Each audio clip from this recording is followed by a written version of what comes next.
Billy Swan and a number one American single, that's I Can Help. More great songs in the next hour and a chat with Francis Rossi of Status Quo. This is Radio 2 on the BBC Sounds app, on your smart speaker and on 88 to 91 FM. BBC News at 4 o'clock. This is Nikki Cardwell. The first game of the World Cup has just begun in Qatar between the host nation and Ecuador.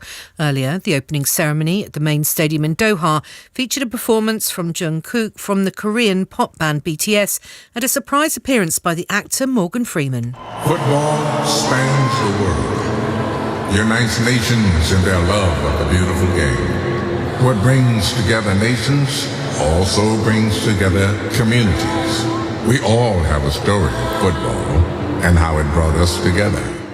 Qatar has been criticised in the lead-up to the tournament for its laws about homosexuality, its human rights record and the treatment of migrant workers. But FIFA has urged all the teams to focus on the football.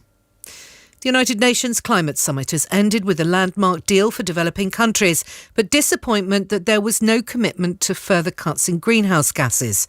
Negotiators in Egypt agreed to set up a fund to help poorer nations deal with the damage caused by climate change. Dr. Satyendra Prasad is Fiji's ambassador to the UN. It is long overdue.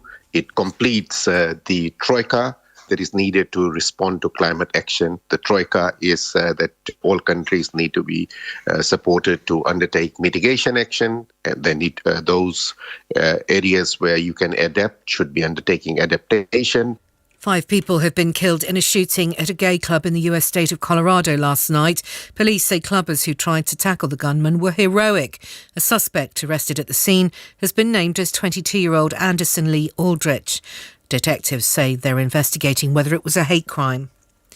The site of the Zaporizhzhia nuclear power plant in Ukraine has once again been shelled. Both Ukraine and Russia have blamed each other for the attack. The UN's nuclear watchdog says the news is very disturbing, but so far the situation is not critical.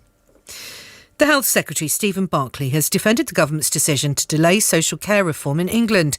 A plan to cap how much anyone has to pay during their lifetime at £86,000 had been due to come into effect in October next year. But in the autumn statement, that was pushed back to 2025. More from our political correspondent, Charlotte Rose. Stephen Barclay said the government had had to make this difficult decision because of the current economic situation, but insisted additional money had been ring-fenced for the social care sector, with an extra £2.8 billion for the next financial year and £4.7 billion the year after. He said this would buy an additional 200,000 care packages, which provide support for people in their own homes, meaning they don't get stuck in hospital when they're medically fit to leave. Formula One and Max Verstappen has won the season-ending Abu Dhabi Grand Prix, finishing with a record 15 wins from 22 races. Verstappen had already won the Drivers' Championship for Red Bull. Lewis Hamilton retired on the 56th lap after losing power. BBC News, it's 3 minutes past 4.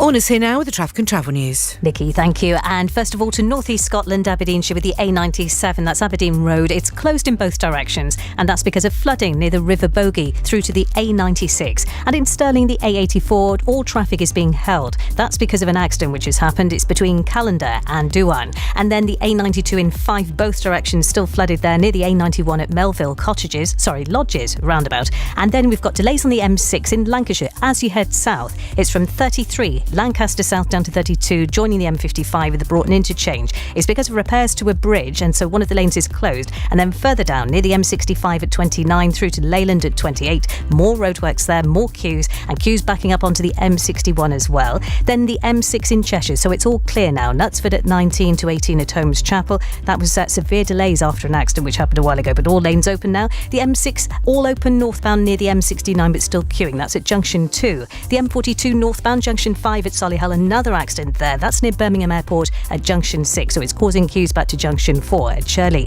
And the M5 in Worcestershire, heading south at 7 at Worcester. 10-minute delays there, heading towards the M50. It's repairs near Junction 8. Then we've also got this closure which was in the M11 northbound, 9 to 10. It's reopened ahead of schedule near Saffron Walden. Back with more in an hour.